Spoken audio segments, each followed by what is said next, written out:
Pour commencer cet après-midi, je vais vous proposer d'entendre un petit mot introductif de la part de Claes de Rick, qui est enseignant à l'école d'architecture de Versailles, architecte et ingénieur belgo-flamand et associé de Bollanger-Grohmann.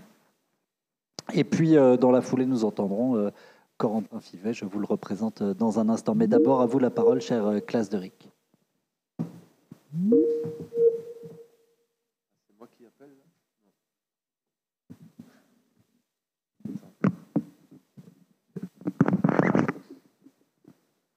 J'attends. Okay. Ouais, je raconte une blague du coup avant. C'est toujours bien après le repas, non? Je l'avais pas noté la blague, merde. Pardon. Ah, c'est sur vidéo maintenant, non? Bon, comme français, vous pouvez toujours se moquer des Flamands, donc c'est toujours bien pour commencer. On est un peu lent en général, vous savez.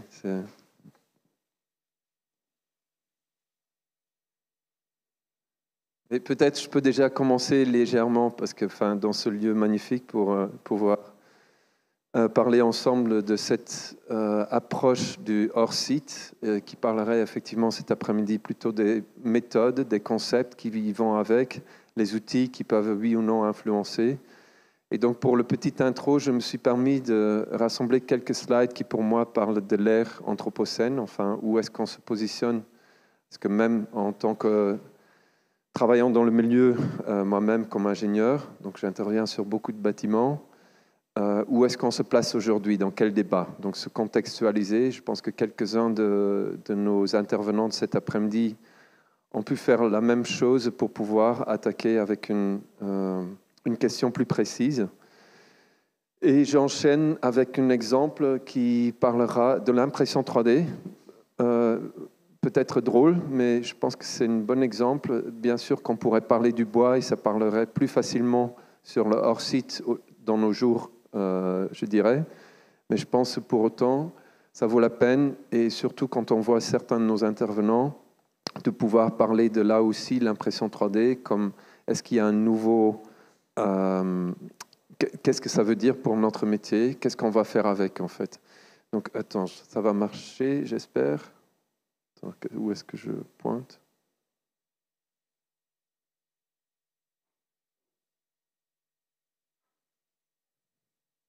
Et j'ai déjà la première erreur, donc apparemment c'est avec un petit D sur l'écran, tandis que ça veut dire que je suis de noblesse, tandis que je ne suis pas de noblesse. Mais...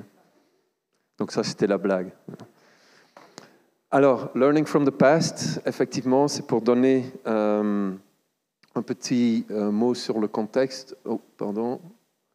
Où on se retrouve, et typiquement, tout le monde l'a déjà abordé ce matin, et ça c'est le contexte de l'ingénieur et tout futur architecte, bien sûr, qu'on se positionne sur les émissions mondiales de carbone par secteur. Je le disais encore tout à l'heure au repas, tous les ingénieurs sont contents parce qu'on peut le quantifier.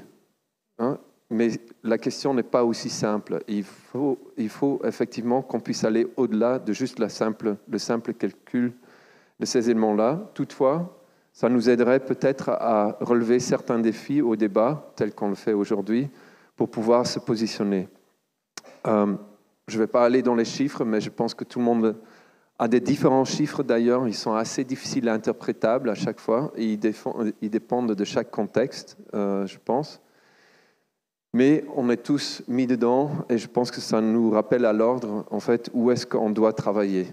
Par exemple, sur les matériaux, effectivement, sur le sable. Donc ça va faire bizarre que je parlera de l'impression 3D. Et bien au-delà de juste le simple fait si le bois est meilleur ou pas que le béton, on a déjà un simple problème sur les matières premières aussi. Donc même si on parle de béton, et je reviendrai là-dessus, une des idées avec l'industrialisation, le hors-site, pourrait être aussi, typiquement comme ingénieur, d'optimiser notre poids direct sur le bâtiment et du coup d'avoir moins d'utilisation de matières premières. J'ai mis ce slide, c'est quelque chose dont on parle beaucoup dans mon agence ou encore aussi ailleurs dans l'académique. Le contexte aujourd'hui tout le monde, et surtout en France, je dois dire, c'est très beau de pouvoir vivre en France pour ça. Il y a plein de connaissances qui existent, qui sont régionalisées. On a les compagnons, on a la pierre de taille, on a de la terre. Voyons la terre, on peut à peine imaginer de construire avec en Allemagne, tandis qu'ils ont de mêmes choses en terre. Et c'est très intéressant qu'il y a encore cette notion des compétences artisanales, de ces connaissances de matériaux, de méthodes, qui sont des méthodes tacites en quelque sorte, et qui ne sont pas arrivées encore à l'ère d'aujourd'hui, normalisée, standardisée, industrialisée. Et pour pouvoir le faire, on a le moyen de ces genres de journées académiques qui peuvent rendre ces compétences tacites à une compétence explicite. Et ça, c'est le rôle de l'université, de l'académique. Tant que si les choses sont, si on peut les répéter, si on peut prédire ce qui va se passer, ça, c'est le rôle de ce qu'on a dans l'académique. Et du coup, le rendre explicite pour que quelqu'un pourrait le répéter. Ça, c'est aussi le mot de l'industrialisation. Donc, en quelque sorte, cette idée de tacit knowledge qu'on a pleinement disponible et qui donne une certaine valeur à l'ouvrier et qui donne une position dans la société de l'ouvrier, elle est pleinement dans le débat d'aujourd'hui. Mais comment le rendre explicite? Comment pas? Et effectivement, avec les gens qu'on va voir cet après-midi, je pense qu'on aura peut-être quelques réponses. Donc, pourquoi je suis venu à ça? Donc, les tacites, donc ça commence avec ce genre de sculpture.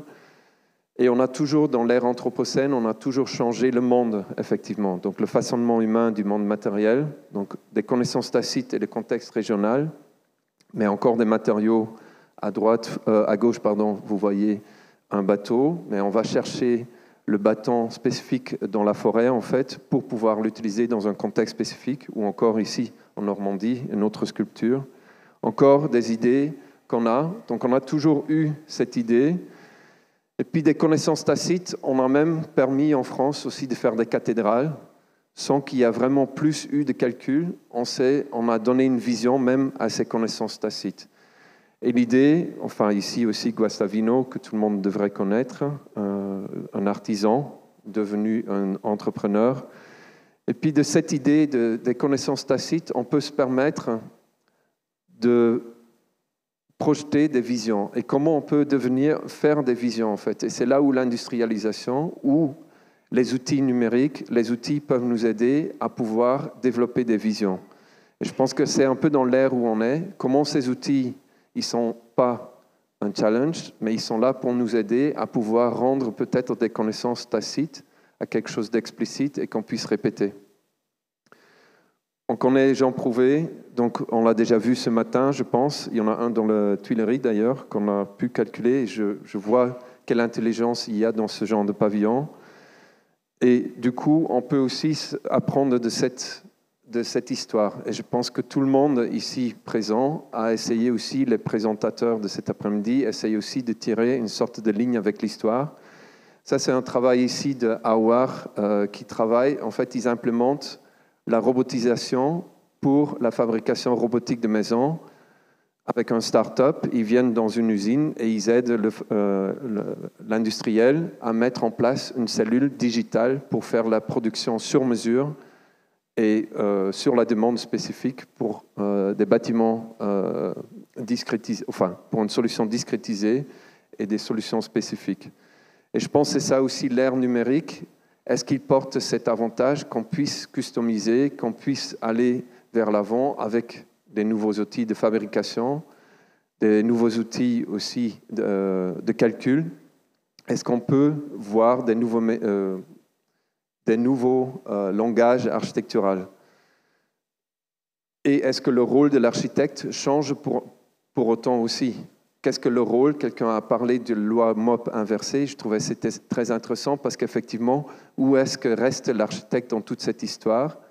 Est-ce qu'il deviendrait, et je vais vous montrer tout de suite, je vais passer un peu vite, ça c'est sur l'impression 3D. Je reviens au rôle de l'architecte parce que souvent, il se trouve au début de cette graphique. Au bout d'un moment, on ne peut plus changer beaucoup et on va construire le dessin qui a été fait.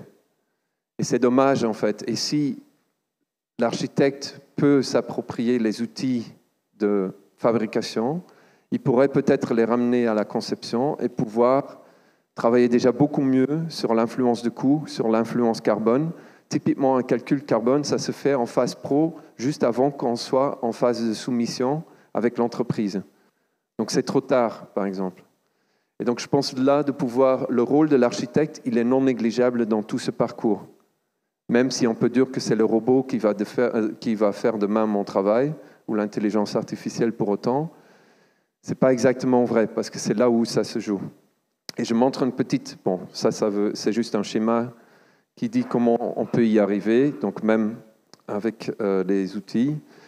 Et j'ai amené l'exemple impression 3D hors site, et ça commence très bien. C'est un projet d'étudiants en pleine période Covid. Ils étaient tous à la maison. On leur a montré quelques outils, comment en Rhino pouvoir utiliser ou faire des formes avec quelques règles. On a envoyé le fichier, et en fait, le fichier traduisait tout de suite le G-code pour pouvoir imprimer en 3D chez Sika en Suisse, qui a livré les poteaux, tous customisés, tous différents. On avait 150 designs.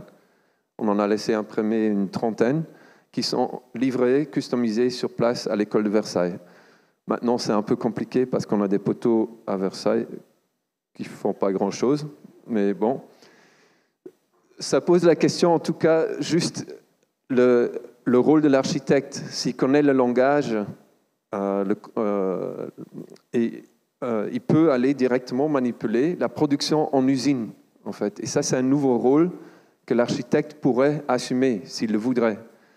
Dans les règles de l'art, avec la loi, enfin, quand on fait l'appel d'offres, c'est peut-être trop tard, donc c'est compliqué. Mais je pense que ça pose question pour le futur de l'architecte et du concepteur. Donc quelques poteaux. Et effectivement, donc on voit du design jusqu'au découpage et l'impression, donc c'est très simple. Et encore d'autres outils qui aujourd'hui qui sont à la portée d'un architecte, d'un ingénieur, où on peut tout de suite, le design est testé déjà, le prototypage digital qui est à l'aide d'un concepteur aujourd'hui, on peut déjà préimaginer ce qui est possible. Il y a 30 ans d'ici, j'avoue, enfin moi j'ai commencé en 2002 comme ingénieur, on devait encore taper manuellement les coordonnées de certains éléments dans les logiciels de calcul. Tandis que maintenant, on peut tout de suite, même quand il imprime, on peut voir si ça marche ou pas.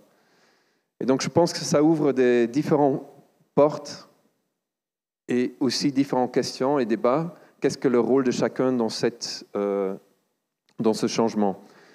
Pour aujourd'hui, bien sûr, on parle hors site ou sur site. Pour le coup, j'ai amené 2 projets, ou 3 projets d'ailleurs, sur lesquels on travaille actuellement. Avec le producteur à gauche, on construit actuellement 3 étages en impression 3D béton. À droite, c'était pour une cabine d'essayage. Donc, si vous allez à Berlin chez KDW, vous pouvez y aller. Ça a été fait en Autriche, et donc hors site. Et on a longtemps débattu parce que l'idée à la base, c'était qu'aussi, ils pouvaient aller avec un robot sur place pour le faire. Pour différentes raisons, que nos collègues cet après-midi vont exposer aussi, les tolérances, des choses comme ça. Ce n'est pas toujours possible. Et ça pose beaucoup de questions, effectivement. Une porte que je ne vais pas ouvrir aujourd'hui, mais je le montre sur le dernier slide. Pourquoi l'industrialisation est importante aussi pour l'architecture? C'est parce qu'elle nous permet d'assurer un bâtiment. Parce que le prototypage, chaque bâtiment différent, on est en France, je paye le plus haut taux d'assurance de toutes mes agences. On n'a pas le même taux en Allemagne ou en Belgique, en Suisse, qu'ici en France, donc je suis très bien protégé. Pourtant, je ne peux pas faire du prototypage. Il y a 50 ans d'ici, on n'avait pas une demande d'avis technique sur le chantier. Le bureau de contrôle le demande spécifiquement maintenant. Ça veut dire que je suis obligé de passer par l'industrialisation de chaque pièce de mon bâtiment presque, ce qui est quasi impossible. Par exemple, pour la pierre de taille qu'on a vue ce matin. Donc, l'industrialisation doit nous aider. Ici, une petite image. Bon, on parlera de l'architecture plus tard, donc je ne vais pas m'aventurer à dire mon mot là-dessus. Donc ça, c'est ce que mon client est en train de faire. Il est aussi le fabricant et c'est son hall industriel. Il fabrique les robots et il ouvre une usine de ciment ce mois-ci. Donc, il prend en main lui-même les choses. Les contraintes, on ne peut pas arriver à imprimer partout. Donc, dans mon logiciel de calcul, je dois regarder jusqu'où va aller le bras de robot, par exemple. Je pense que ça donne une petite image, mais je Je ne vais pas vous embêter trop avec ça, je pense que vous avez compris. Bon, ça pose plein de soucis. C'est un prototypage aussi que je dois pouvoir tester. Donc, qu'est-ce que le rôle du prototypage échelle 1 ? Je pense qu'il y a des gens qui vont en parler plus tard encore. Je vous laisse. Donc ça, c'est le bâtiment 3 étages. Zone sismique, bien sûr. Hein, on n'est jamais à l'abri. La cabine d'essayage, c'est pas exactement la bonne couleur. On voulait l'imprimer en terre, mais ça n'a pas. Bon, ils l'ont pas fait finalement. Ça pose des problèmes de détails, de connexion, des choses comme ça qu'on verra encore plus tard, je pense, avec nos confrères. Et on est arrivé à conclure, ça serait bien mieux effectivement de le faire hors site. Et donc pour un appel à candidature pour une passerelle sur le canal, ici à Paris, pour les JO, le projet ne se fait pas. Hein, donc vous ne faites pas de soucis, ça va pas. Même le projet gagnant ne sera pas construit. Mais ce qui était intéressant, l'appel à candidature était spécifiquement avec une entreprise, une université, un labo, des ingénieurs, des architectes. Et je trouve que cette idée à ce qu'on puisse mélanger toutes ces compétences-là, ça montre où est-ce que peut-être ce monde aussi de hors-site, où est-ce qu'on peut arriver en fait. Et la customisation totale de ce genre d'architecture. Parce que là aussi, l'architecte va être demandé qu'est-ce qui n'est pas possible et où est-ce que j'optimise. Ici, c'est spécifiquement pour les efforts et puis pour avoir le moins de masse possible, bien sûr. Et c'est rempli de BSI, donc c'est une semi-construction hors site. Bon, le schéma, je ne vous embête pas, parce que donc on l'a optimisé. Et donc ça, c'est l'avantage où chaque ingénieur cherche, et c'est pourquoi je disais l'empreinte carbone. On peut avoir l'approche ingénierie. Après, il y a d'autres approches, on est tous d'accord. Donc, mais une des approches, c'est effectivement de gagner de masse pure sur ce genre de système, effectivement. Une petite image, donc les nervures représentent les lignes de force et puis on optimise effectivement avec la hauteur structurelle pour pouvoir gagner en matière en fait. Et donc on était bien 6 fois plus léger qu'un pont traditionnel en fait. C'est que 35-40 mètres environ, mais ça pose la question, je vous montre ces images parce que les collègues aussi vont parler probablement mieux que moi sur tous les problèmes que ça peut poser aussi. La pose, il faut déjà l'intégrer à la réflexion en première phase. Donc, à nouveau, qu'est-ce que le rôle de l'architecte ? Il doit déjà penser au phasage ou pas ? Et avec quels stakeholders ? C'est qui autour de la table ? Comment le bureau de contrôle va le prendre ? Bon, ça donne des moyens. Et on a fait avec nos collègues de l'Université de Berlin, UDK, ils ont testé aussi, optimisé. Il y a des Helmholtz, donc il y a des résonateurs, où on peut réduire le son, les capteurs. Enfin, il y a des petites ouverture dedans qui réduit la réflexion du son. Donc, c'est des plafonds pour des bureaux. Et c'est des semi-préfats. Et je pense que là aussi, comme quelqu'un le disait ce matin, je pense que personne ici présent va militer pour une solution. Je pense que ce n'est pas l'idée. On cherche juste à répondre au mieux. Et qu'est-ce que cette facilité, qu'est-ce qu'elle pourrait nous ouvrir comme porte, en fait ? Et qu'est-ce qu'elle pourrait nous amener plus loin. J'aime bien cet exemple parce que ça fait les deux. C'est mieux pour l'ouvrier sur place parce que du coup, il a un système qui existe déjà, le coffrage existe. J'essaye même de trouver un plancher où ils ne doivent plus mettre les armatures, donc en béton fibré, et donc ils ne doivent plus placer ça. Donc on gagnerait du temps pour l'ouvrier, je pourrais mieux le payer parce que le débat à la base, à mon avis, c'est aussi comment je laisse bénéficier la personne avec les connaissances, donc le tacit knowledge, cet ouvrier, au profit de chaque bâtiment. Parce que si lui, il est mieux, je peux calculer avec moins de marge de sécurité aussi sur les bâtiments. Donc c'est un niveau ingénieur, c'est un calcul assez simple. Si l'ouvrier est bon, ma marge de sécurité augmente en quelque sorte. Bon, je vais très vite. Et puis j'avais effectivement mis quelques questions qui pour moi relèvent ce genre de choses parce que c'est très difficile pour moi de sortir de ce genre de projet.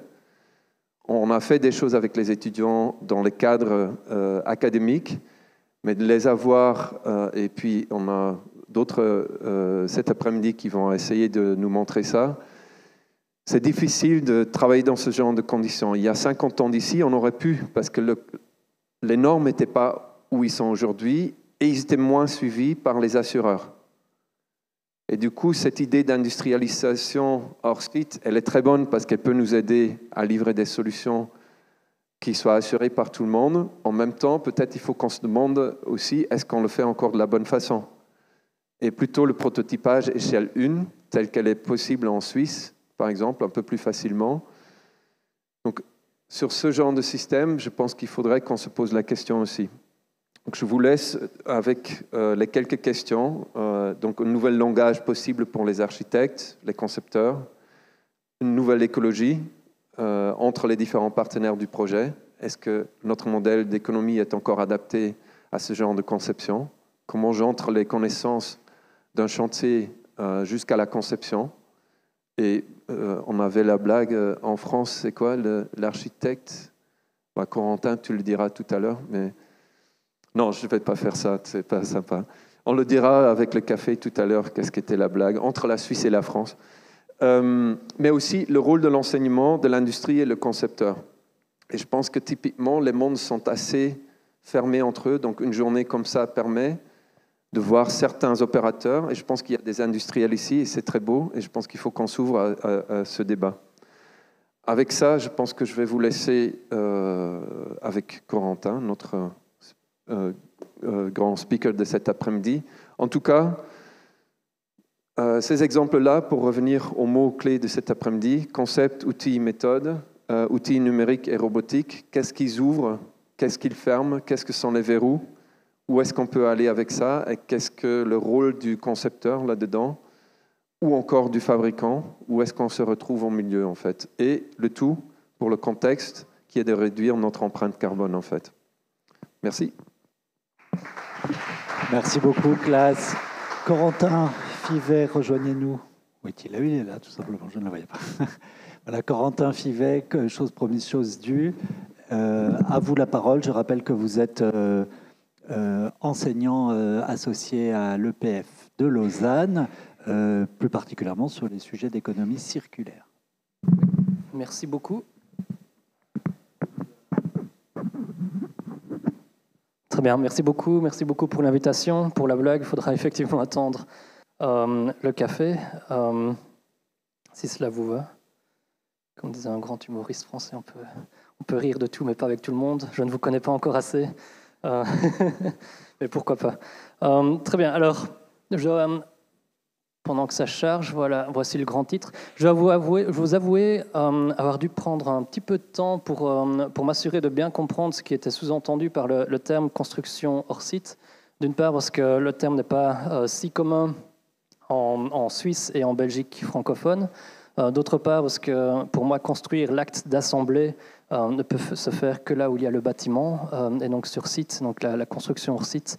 La construction ne peut se faire que sur site, et si par construction on sous-entend également les étapes de préfabrication, alors sans doute que ces usines ou ces endroits de préfabrication sont aussi considérés comme les sites de chantier, les sites de production. Donc ici, je fais la distinction entre construction, donc vraiment l'assemblage des éléments, l'assemblage du bâtiment, et puis fabrication, qui est la production des produits. Et je propose d'aller un petit peu plus loin que la fabrication hors site, et donc de vraiment considérer une fabrication qui n'existe pas, et qui pourrait remplacer tout du moins une partie de cette fabrication hors site en combinaison, donc pas comme un remplacement total, mais comme un mariage qui pourrait s'effectuer entre plus précisément le réemploi et la construction hors site. Construction hors site face à l'Anthropocène, mais face à quoi exactement? J'ai un slide ici pour présenter ce à quoi on doit faire face.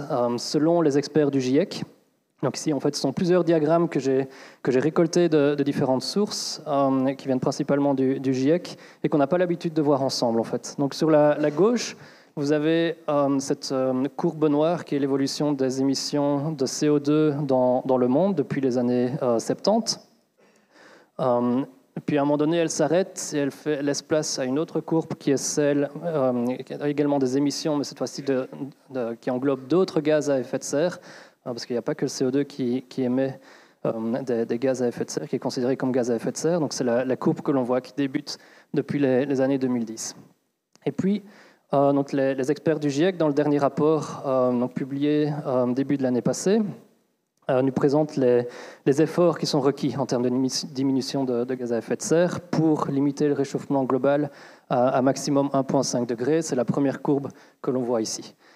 Et sans doute que ces experts soit connaissent la nature humaine, pardon. Donc ces experts du GIEC se sont probablement avant tout le monde bien rendu compte que cet objectif de plus 1,5 degré allait être difficilement atteignable, et donc nous propose également une voie alternative qui est donc la deuxième courbe pointillée qui limiterait les émissions à plus de degrés. Et puis ces experts soit avaient un certain sens de l'humour, soit connaissaient la nature humaine trop bien, et nous montre également quel serait l'impact si en fait toutes les politiques climatiques actuelles et celles qui seraient maintenues. Et donc si on continue le status quo, donc le status quo dans toutes nos politiques, le status quo dans la manière dont on construit principalement, le status quo dans la manière dont on fait de la recherche également, alors les émissions pourrait stagner, ou bien l'évolution pourrait ralentir, mais continuerait d'augmenter. Et donc ce n'est pas plus 2, plus 3, plus 4, plus 5 degrés, c'est au-delà. Donc c'est un réchauffement bien supplémentaire avec des impacts sur l'environnement qui vont au-delà de tout ce que leur modèle pourrait prédire, et qui est certainement un futur que l'on ne veut pas voir se produire. Ce que montre également ce graphe, c'est que dans l'histoire de l'homme, en tout cas de l'humain depuis 1970, les seuls moments où on a réussi à faire stagner ou bien diminuer les émissions de gaz à effet de serre sont durant des moments de crise. Donc vous reconnaîtrez peut-être donc la crise pétrolière de 1972, différentes crises, peut-être certains d'entre vous se souviennent de la crise financière de 2008, et puis certainement la crise du Covid en 2019-2020. Et ces crises sont assez faibles, et vous voyez que vraiment c'est ça que montre ce graphe, donc c'est la différence de proportion entre ces crises qu'on a pu passer et puis la diminution de gaz à effet de serre qui est attendue pour limiter ce réchauffement climatique. Et donc, si le réchauffement climatique arrive, ce n'est pas seulement une crise climatique, bien sûr, c'est également, elle va être accompagnée de crises politiques, de crises économiques, de crises sociales. Et donc la question pourrait se poser, est-ce que cette crise, on la laisse venir, ou bien est-ce qu'on la provoque dans l'espoir de pouvoir en contrôler certains aspects ? Voilà, la question est ouverte. Donc si on parle de durabilité, c'est bien de ça dont on parle. Et en particulier, ça permet de mettre en perspective que toutes les bonnes intentions que l'on pourrait avoir aujourd'hui sont assez limitées. Donc nos actions, qu'il s'agisse de promouvoir une construction hors site durable ou bien d'autres activités, ne seront que palliatives. Également, il y a un petit paragraphe intéressant dans ce rapport du GIEC qui je reviens sur ce slide, qui explique, qui fait donc cette distinction que vous connaissez sans doute entre les mesures d'efficiency et les mesures de sufficiency. Donc efficiency, on essaye de faire plus avec moins, ou bien on essaye de polluer moins en garantissant la même fonctionnalité, et puis sufficiency, où en fait on se contente du minimum, et donc on produit moins, on vit avec moins. Et ce que ces experts du GIEC expliquent, c'est qu'il est impossible d'atteindre cette réduction en appliquant que des mesures d'efficiency. Donc il faut obligatoirement des mesures de sufficiency si l'on veut éviter de telles crises. Et donc tout ça... on peut considérer donc la construction hors site ou bien tout développement de nouveaux systèmes constructifs, y compris ce que je vais vous présenter ici dans les slides, comme des mesures d'efficiency, et donc qui ne peuvent être que palliatives. Ceci dit, il faut quand même garder de l'espoir, de la motivation, et il y a un certain nombre de choses que l'on peut faire pour avancer du mieux que l'on peut. Et en particulier ici, j'aimerais porter l'attention sur une opportunité qui est actuellement gâchée, qui est celle produite par cette génération de déchets. Donc c'est une carte de la Suisse que vous remarquerez peut-être. On peut retrouver Genève, Lausanne, Bâle, Zurich, là où il y a énormément de densité de points. Sauf que chaque point représente un site de démolition. Donc, ce sont des bâtiments qui ont été démolis depuis 2000. Il y en a 70 000 au total entre 2000 et 2022. On remarque que l'on démolit partout.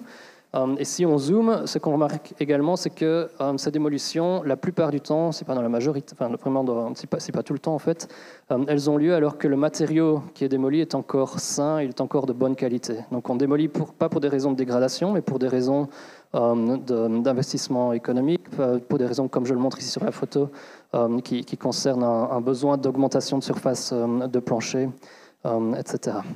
Donc ce matériau, il est encore de bonne qualité et il n'est pas réutilisé pour le moment, et donc cette opportunité est gâchée, alors que le réemploi est une activité qui était tout à fait banale, régulière, commune avant la révolution, ou jusqu'à la révolution industrielle. Et donc avant en tout cas la Seconde Guerre mondiale.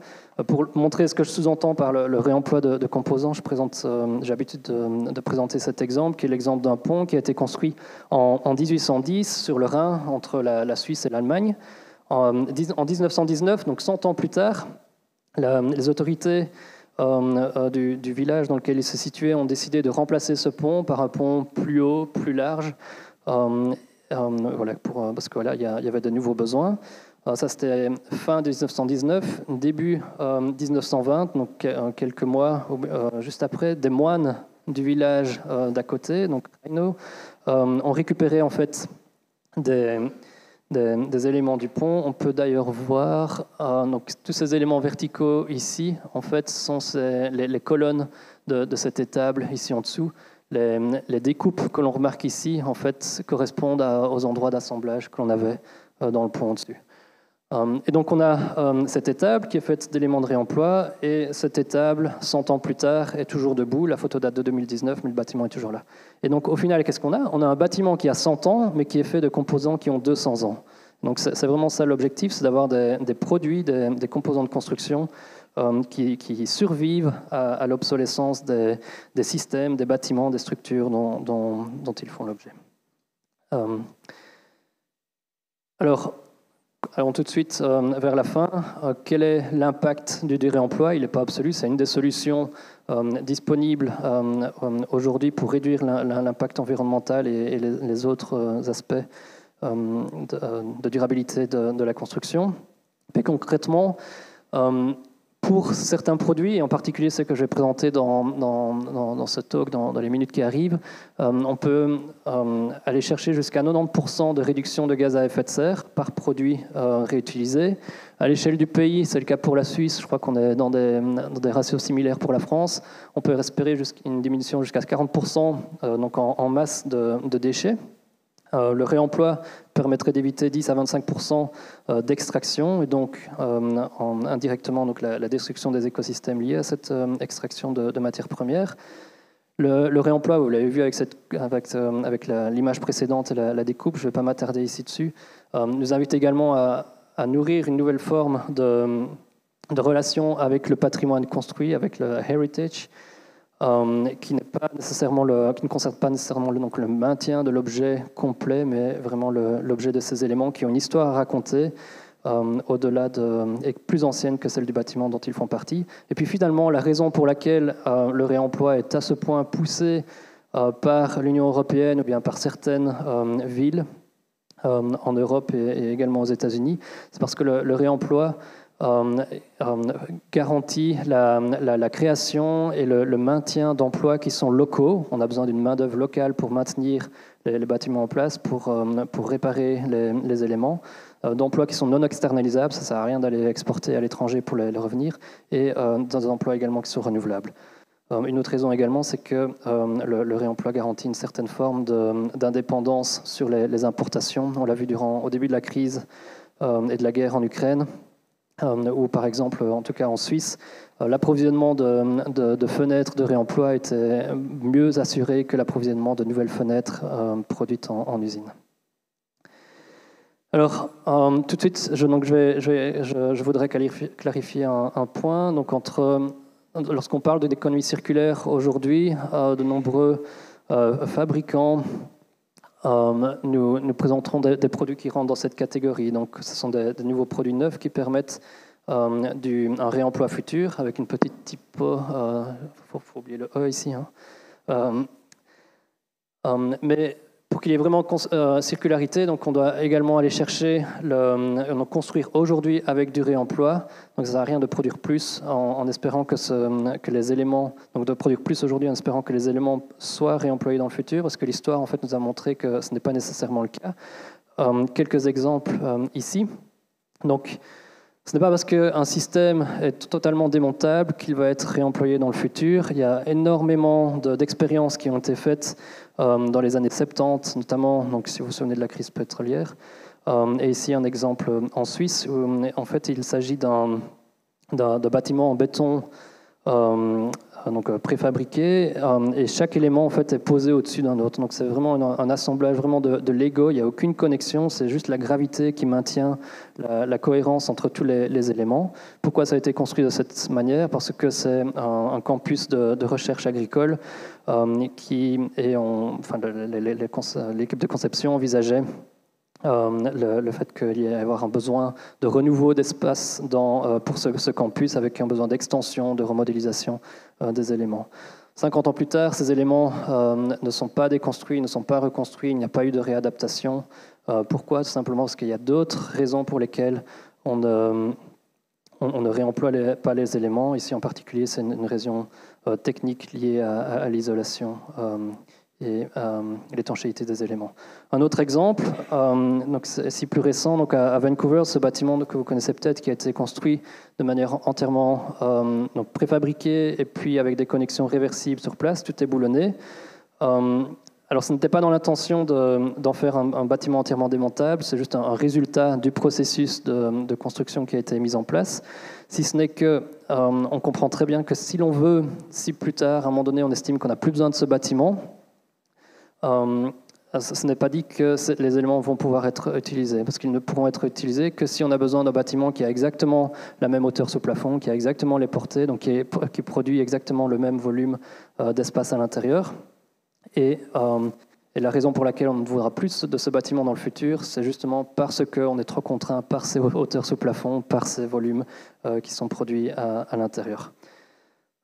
Et donc, de nouveau, si j'étends là, la construction off-site n'est pas une condition suffisante de circularité, c'est un plus, mais ça ne va pas garantir le réemploi.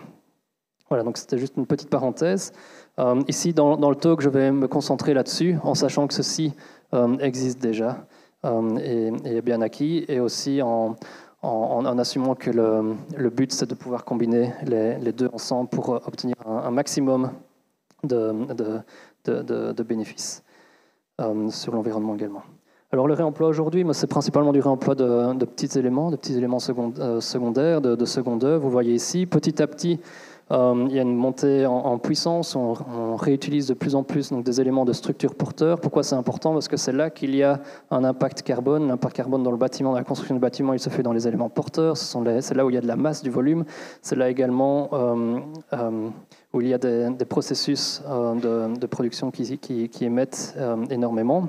Ici, c'est un exemple où 70 tonnes de poutres en acier ont été, je devrais me mettre à jour ici, donc importées de Hollande jusqu'en Belgique. Donc c'est l'entièreté du système en métal, donc de l'ossature en métal de ce bâtiment qui est faite d'éléments de réemploi. Vous voyez l'allure de ces poutres. Elle n'est pas très belle, et pourtant ça ne fait pas peur aux équipes d'ingénierie. Et donc le réemploi, c'était courant avant, ce n'est plus vraiment maintenant. Pourquoi est-ce que le réemploi peut devenir une activité banale comme c'était ici, où il y a ce bâtiment qui était destiné à être démoli, et puis voilà, les propriétaires invitaient la population, les entrepreneurs à venir, venez vous servir et payer pour récupérer les éléments, c'est là pour ça. Et donc, est-ce que le réemploi peut devenir une activité banale? Ce qu'on remarque de notre côté, c'est que si ce n'est pas le cas, aujourd'hui, quels sont les principaux freins? C'est une peur de l'inconnu. On n'a pas l'habitude de faire du réemploi, il y a plein de questions qui se posent, et donc on préfère rester dans la zone de confort. Donc c'est pour ça qu'on fait de la recherche ici dans mon laboratoire à l'EPFL. Pour ceux qui sont intéressés, on est situé à Fribourg, dans ce qui s'appelle le Smart Living Lab. Alors on a commencé avec un projet plutôt ludique, mais qui montrait bien exactement le premier point que je voulais montrer, c'est qu'il n'est pas nécessaire de connaître tout d'un matériau pour pouvoir construire de manière saine et sécurisée. Donc les skis, il y en a sont des milliers de paires de skis qui sont jetés chaque année pour des raisons très variées, mais probablement aussi très futiles. Les skis, si on y pense, il y a une technologie embarquée intéressante parce qu'il fléchit très bien dans une direction, il est très rigide dans l'autre. Et puis en même temps, le ski, chaque ski, en tout cas ici qu'on a utilisé, il est composé de matériaux, il a été fabriqué suivant des processus très différents, sa composition est différente, les propriétés mécaniques sont différentes. Et donc ce qu'on a montré avec ce pavillon, c'est que pour construire ce pavillon qui aurait été normalement construit en boîte, en barre, avec des barres de bois de haute qualité sans nœuds, eh bien, donc on peut réfléchir plus longtemps, appliquer quelques tests, mais il n'y a pas nécessité de connaître l'entièreté de la composition de ces skis pour pouvoir fournir une structure qui est hautement performante. Si on fait une analyse de cycle de vie, on remarque que cette structure en ski, bien sûr, a un impact moindre que la structure équivalente faite en bois. Je ne vais pas rentrer dans le détail, ce sont les mêmes questions que l'on aborde avec les étudiants, parce qu'il y a une question de formation aussi, c'est le fait de se rendre compte que dans tout déchet, il y a une technologie embarquée, et le nouveau but de la conception, c'est quoi? C'est de mettre à jour cette technologie embarquée, et puis dans la composition, dans la modification de cet élément, c'est utiliser au mieux cette technologie embarquée.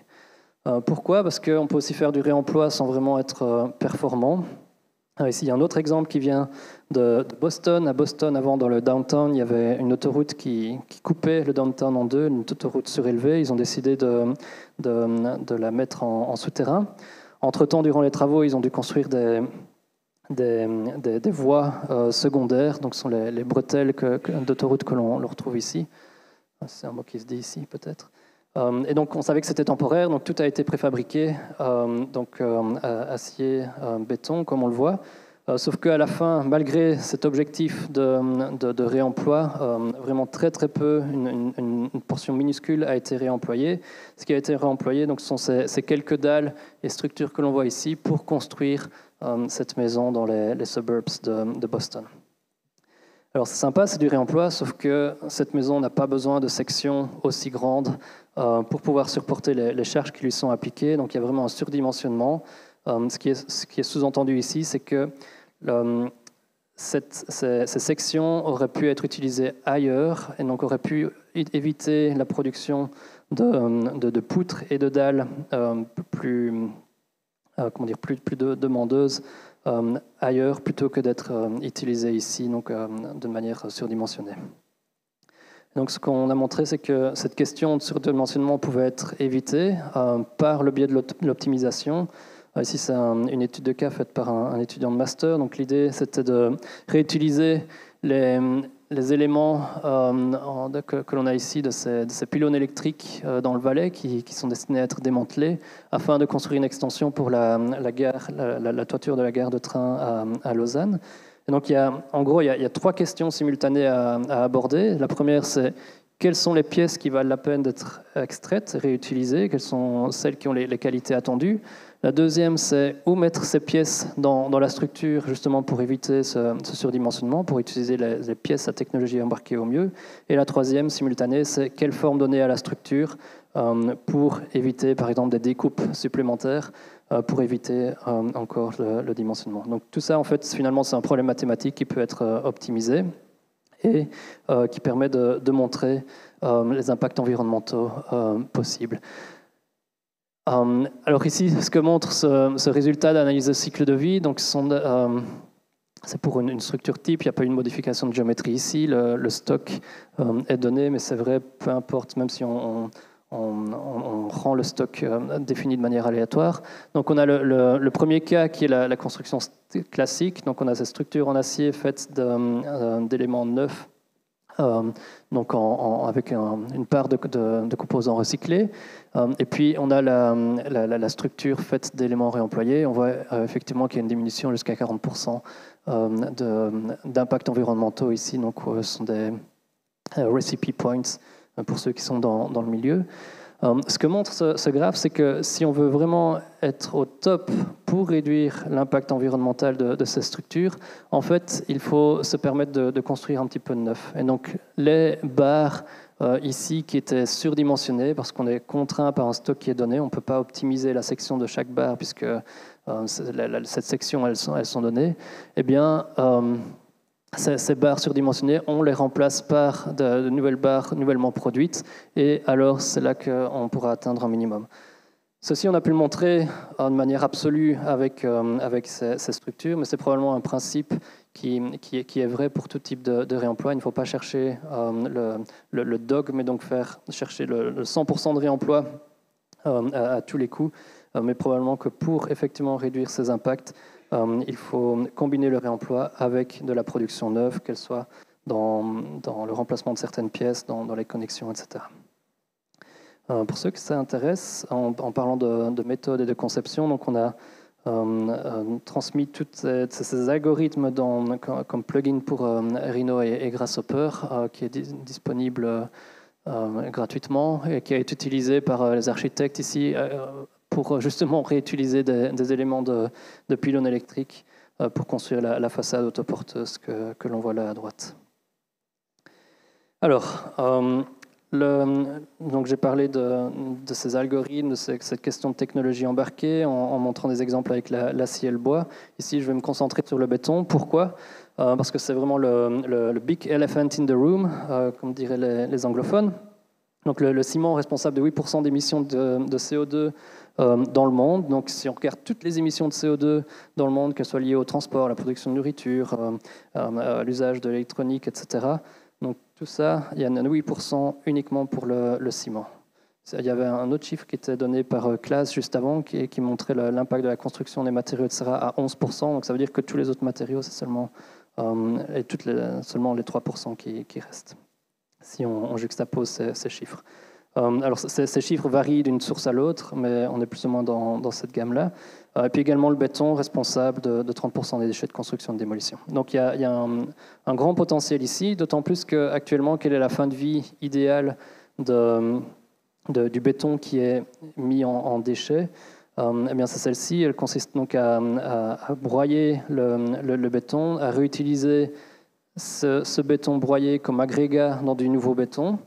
Béton qu'on va appeler recyclé, donc c'est bien, ça veut dire qu'il y a une partie des agrégats qu'on ne doit pas aller extraire naturellement, mais qu'on peut directement réemployer de déchets. Par contre, on aura toujours besoin d'autant de ciment, on aura toujours besoin d'autant d'eau, d'autant de sable, et donc au final, les émissions de CO2 sont équivalentes entre un béton recyclé et un béton neuf. Donc on a évité une extraction d'agrégats naturels, mais on n'a pas nécessairement réduit les émissions de CO2 en faisant du béton recyclé. Et donc l'idée, c'est qu'avant de broyer de ce béton, donc pas remplacer, mais avant ça, eh bien, on peut essayer de récupérer un maximum de cette technologie embarquée du béton, par exemple en sciant le béton donc sur le chantier de démolition, comme c'est le cas ici, à l'aide de scie à diamant, qui est une activité qui est assez commune, qui n'est pas nécessairement liée aux activités de démolition. Donc, ce sont des secteurs de la construction assez séparés entre la construction, la maintenance, la démolition, et puis ces sillages qui sont plus en lien avec les activités de transformation. On a pu voir, donc, montrer que en fait, ce n'est pas une approche neuve, loin de là. Et en particulier, on a pu mettre en évidence 77, lors de cette publication, depuis 85 exemples de réemploi de béton, principalement de réemploi de béton préfabriqué, ayant eu lieu en Europe, au Japon et aux États-Unis. Je vais en montrer quelques exemples. Donc ici, en Allemagne, dans les années 60, où les poutres de ce bâtiment ont été réutilisées pour construire cet autre bâtiment.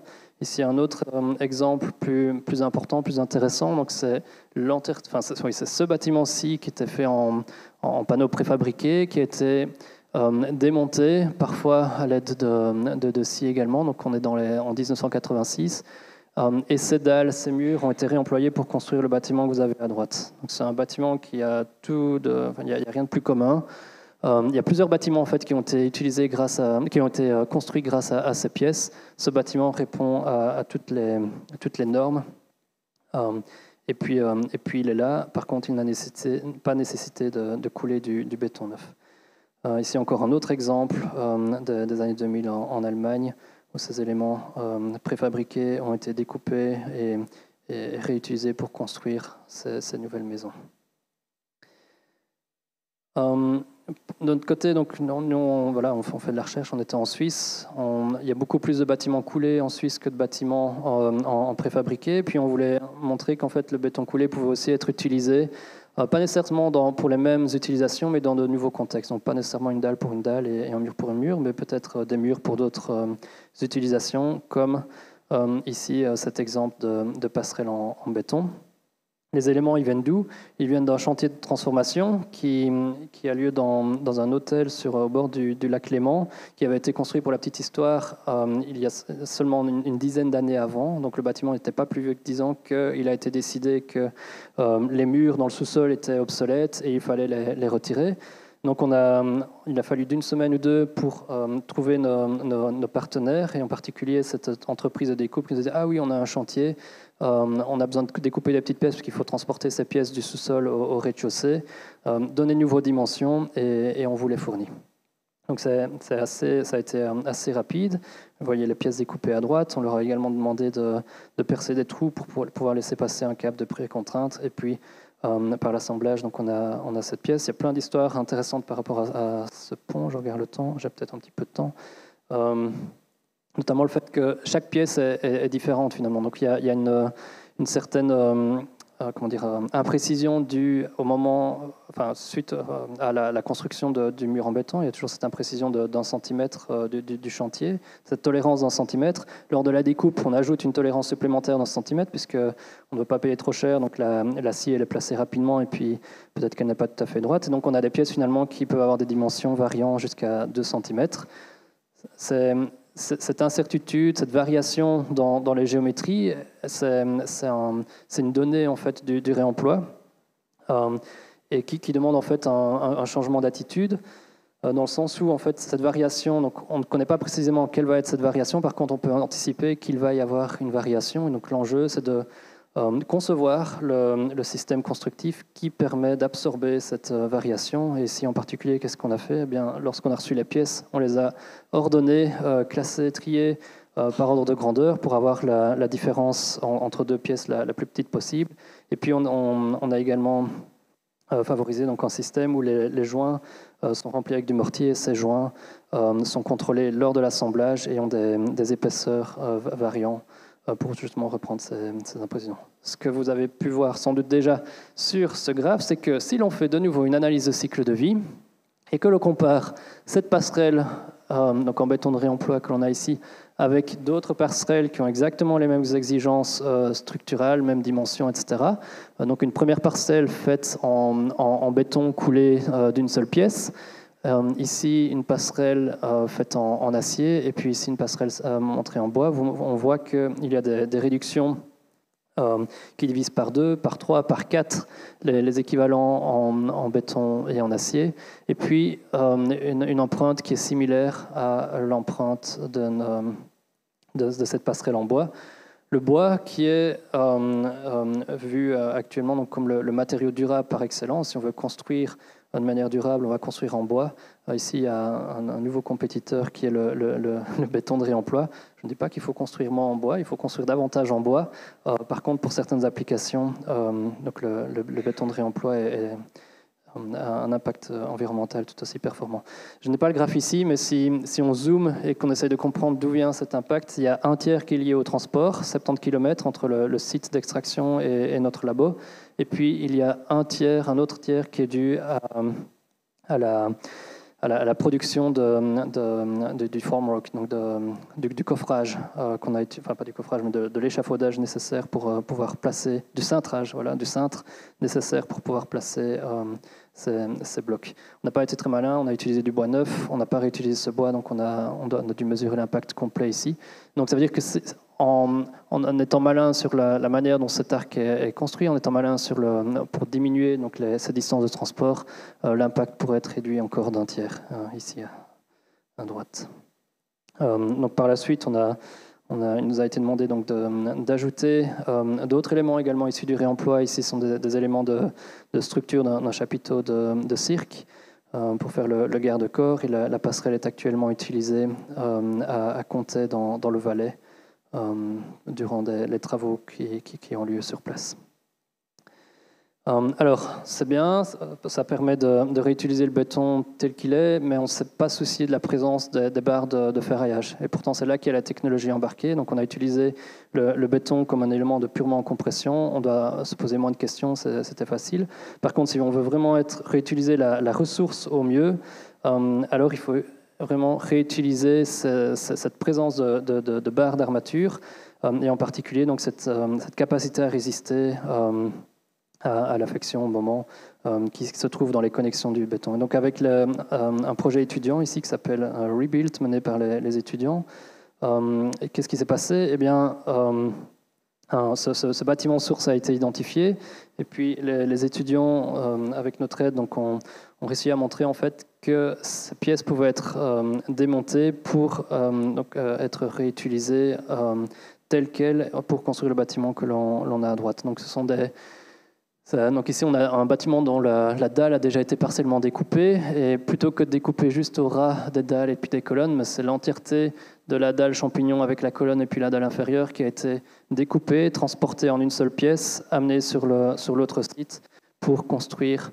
ce qu'on a ici, qui est en fait l'ossature d'un bâtiment qui est en cours de construction actuellement, avec une toiture également faite d'éléments de réemploi et puis des murs en paille isolantes qui vont être placées au printemps prochain.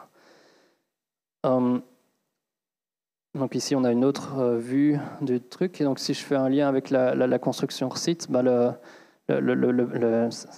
comment dire, depuis, donc si on a le chantier effectivement qui est ce site-ci, bien ceci, donc c'est l'usine de préfabrication, si on veut. Et donc, potentiellement, on peut imaginer un type de construction où on ne passe pas par la case production préfabriquée, production en usine, mais l'on va directement du site d'extraction au site de déconstruction. Mais alors on peut imaginer donc vraiment ce site de construction comme une nouvelle usine hors site. Ce qui est intéressant également, c'est que ce même bâtiment, cette même dalle a été découpée en vue de réutiliser les pièces dans différents projets. Il n'y a pas eu que ce projet qui a réutilisé les dalles. Nous, on a réutilisé les éléments en rouge que l'on voit ici, mais d'autres projets ont réutilisé les éléments en bleu et en vert. Et donc, il y a vraiment un travail de conception qui a dû être fait pour bien placer les lignes de découpe, dans le sens où c'est une scie circulaire. Chaque fois, elle va découper un petit peu plus loin que là où on veut qu'elle s'arrête, puisqu'elle est circulaire. Donc, on ne veut pas abîmer les autres dalles, puisqu'il y a des barres d'armature que l'on veut pouvoir réutiliser. Et donc, de nouveau, il y a un travail d'optimisation à faire. Et donc, le projet de conception commence déjà au moment de la découpe de cette dalle. Ce qu'on a aussi voulu montrer avec cet autre travail de master, donc à gauche, on a des photos et un plan de deux bâtiments à Bâle qui sont pour le moment en train d'être démolis.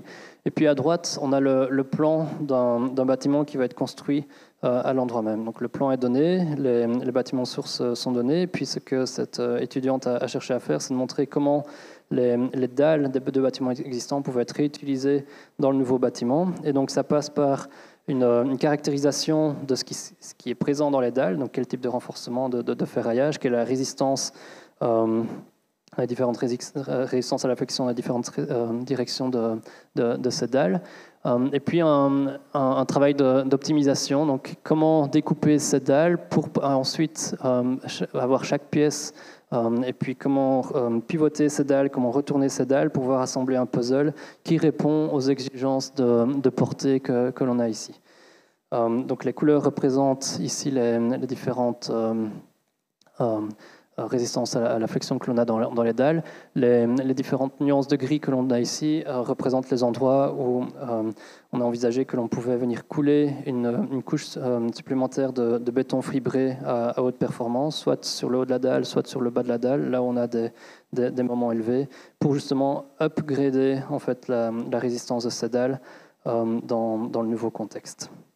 De nouveau, je n'ai pas montré ici par souci de temps, mais les bilans carbone montrent qu'il y a une réduction de gaz à effet de serre considérable. Et aussi un bilan économique montre que le coût est similaire à une opération nouvelle. Et puis finalement, en fait, ces dalles, elles pourraient être réutilisées telles quelles, sans l'ajout de béton fibré supplémentaire. C'est ce qu'on montre avec ce prototype qui va être construit le mois prochain. Alors, ce qu'on a montré, en fait, ce que cette doctorante a montré, c'est que donc, toute dalle construite en Suisse depuis 1956, parce qu'il y a eu l'application d'une nouvelle norme à ce moment-là, si elle est découpée pour une portée inférieure à 3,50 m, peut être réutilisée telle qu'elle dans un nouveau bâtiment aujourd'hui et répondre aux exigences structurales attendues d'un bâtiment aujourd'hui, donc à toutes les normes actuelles. On n'a pas besoin de savoir comment est faite la dalle, ce qu'il y a à l'intérieur. D'office, elle sera bonne pour le réemploi. Et ça a un impact énorme en termes de potentiel de réemploi. Et puis, de nouveau, si on fait une analyse de cycle de vie et qu'on mesure l'impact carbone lié au processus nécessaire pour construire cette dalle, c'est-à-dire le fait de devoir transporter cette dalle, le fait de devoir couper la dalle, le fait de devoir amener quelques composants neufs, alors on obtient une empreinte qui ne fait que 9 kg de CO2 équivalent par mètre carré. Il est impossible de construire une nouvelle dalle avec une empreinte aussi basse. Même en bois, on est 2-3 fois plus haut. Donc la seule manière d'être plus intelligent, c'est de garder la dalle sur place et de ne pas la démonter, bien sûr. Donc comparé à une dalle neuve en béton, donc on économise 90% de CO2 s'il n'y a pas de transport, et puis par exemple 75% de CO2 s'il y a une distance de transport de 500 km. Donc le transport est impactant, mais les gains environnementaux sont tels que en fait, on peut se permettre de transporter les dalles quand même suffisamment loin avant que cela ne soit plus intéressant pour l'environnement. Cela signifie également que tout un business peut être là et qu'associé donc pour l'extraction, puisqu'on peut les extraire en sachant qu'elles peuvent être réutilisées, cela signifie également que l'on peut envisager des activités de construction hors site, donc de préfabrication, qui par exemple garantiraient une production de 100 dalles, en sachant que peut-être 30 de ces dalles sont issues du réemploi, 70 de ces dalles sont neuves. Et puis en fait, le client n'a pas besoin de savoir quelles sont les dalles réemployées, quel pourcentage de dalles réemployées, si ce n'est pour leur bilan carbone, parce que la performance est la même. Alors ceci se fait dans un contexte suisse. Je sais qu'en France, tout est beaucoup plus normé et la question de la certification, recertification est beaucoup plus présente. Je vais en toucher un mot juste après. Et puis finalement, donc si on peut récupérer cette dalle donc, du mieux possible, c'est-à-dire en dalle, mais on a toujours ces autres éléments de ces structures porteuses en béton dont on hérite, qui eux peut-être, ça n'a pas de sens économique de les scier, donc elles vont continuer à être broyées comme d'habitude. Donc que faire avec ce broyage?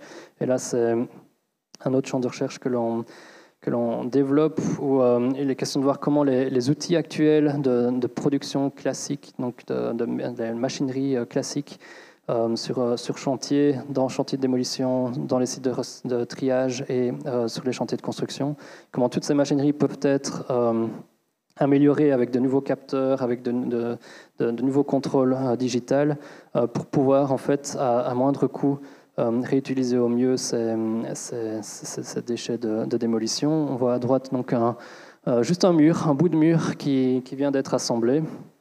De nouveau, ce mur pourrait être revendu comme un mur préfa, en fait, si cela fait sens pour certaines applications. Donc, si j'essaye de refaire un lien, construction hors site, et puis tout ce que je veux montrer sur le réemploi des éléments porteurs, la circularité, Bien, sans doute qu'aujourd'hui, lorsqu'on entend construction hors site, donc on sous-entend la production de matériaux neufs et puis la production de matériaux réemployables. Par contre, ce que j'invite à considérer ici, et d'autres avec moi bien sûr, c'est que les matériaux de réemploi donc, peuvent être utilisés sur un nouveau chantier, mais peuvent aussi être réutilisés dans la production, dans la construction hors site.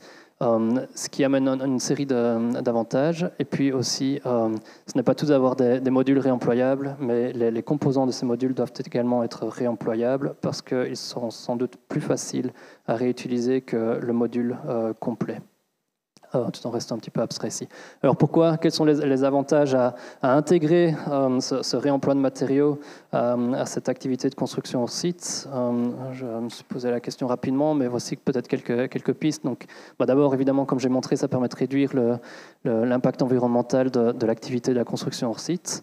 Même si tout cela reste vraiment moindre par rapport aux objectifs de diminution de réchauffement planétaire dont j'ai parlé dans le premier slide. Ensuite, il y a une expertise commune en fait. Donc, il y a un transport de pièces qui doit être soigné d'un site à l'autre. La pose de pièces également, l'implémentation de la réversibilité, tout ça sont des questions qui sont communes dans la préfabrication, dans la construction réversible, dans la construction hors site, et qui sont également nécessaires pour réemployer les matériaux. Ensuite, il y a cette question de performance garantie, même si l'approvisionnement est incertain. Donc, ce que le client veut chercher, c'est une assurance d'avoir le produit fini. Après, quel est le taux de réemploi, quel est le taux de matériaux neufs? Ce n'est peut-être qu'une question interne aux fabricants. Et puis alors, il y a cette question de recertification qui se pose. Où il est effectivement nécessaire d'avoir un nouveau service de recertification. Dans quelle mesure, qu'est-ce qui doit être recertifié? À quel point il est nécessaire de recertifier l'entièreté des caractéristiques de la dalle, par exemple, que j'ai montré. Donc c'est une nouvelle activité qui doit être backée par des nouvelles assurances. Mais en tout cas, le fait d'intégrer ces matériaux de réemploi à une dynamique économique déjà bien mise en place dans la construction au site permettrait dans une certaine mesure donc probablement d'absorber donc ces activités de recertification en interne. Les dalles, les bâtiments, ils sont majoritairement similaires en fait. Un bâtiment construit à un endroit, donc tous les bâtiments après la Seconde Guerre mondiale, s'ils sont construits en béton armé, ils sont assez similaires l'un de l'autre. Et donc on peut extrapoler les qualités attendues de ces éléments détruits avec un certain niveau de confiance. Et c'est là où ces éléments, cette connaissance est centralisée, qu'il est le plus facile de produire une certification sur ces qualités. Voilà, tout ça pour faire le lien. Je vous remercie pour votre attention. Merci beaucoup.